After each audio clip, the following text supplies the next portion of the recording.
Broussard toestel onderaan en bovenaan een toestel van Cri-Cri die elektrisch wordt aangedreven. Daarover natuurlijk straks meer. Right, this is not a model airplane. There is a human being in this airplane, if you look closely.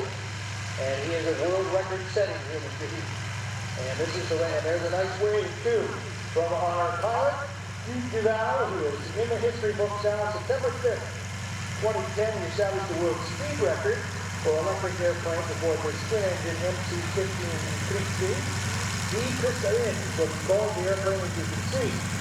But it is most recently where he has made the most news by crossing the channel again and doing it ahead of the Airbus industry. On the roll, and here they come, ladies and gentlemen, as they get ready to climb into the air. Camera is ready. This is a very unique shot. Cri-Cri, by the way, which means in English chirp chirp, named after the sound made by a cricket.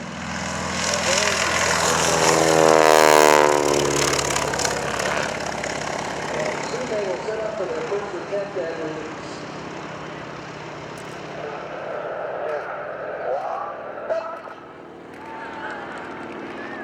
En dat is dus inderdaad gebeurd.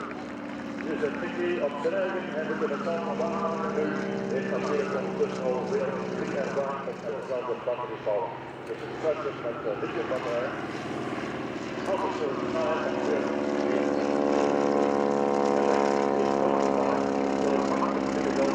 Maar natuurlijk, er kan geen passagiers mee in.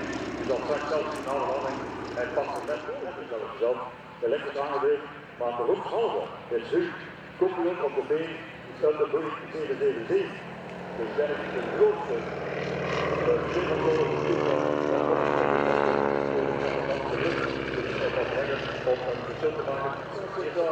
When we're talking about the future, you can see him sitting a nice wave too. The Broussard pilot, give him a huge wave. He had his big responsibility. He had full of that big responsibility of making sure there was a safe launch and getting the Cri-Cri into the sky as he brings the Broussard. Maar we hopen nog, we hebben contact met presse tricolore, dus mogelijk nog vlak omheen zou presse tricolore in de signeertent zijn. Maar dit natuurlijk is nog niet verwerkt.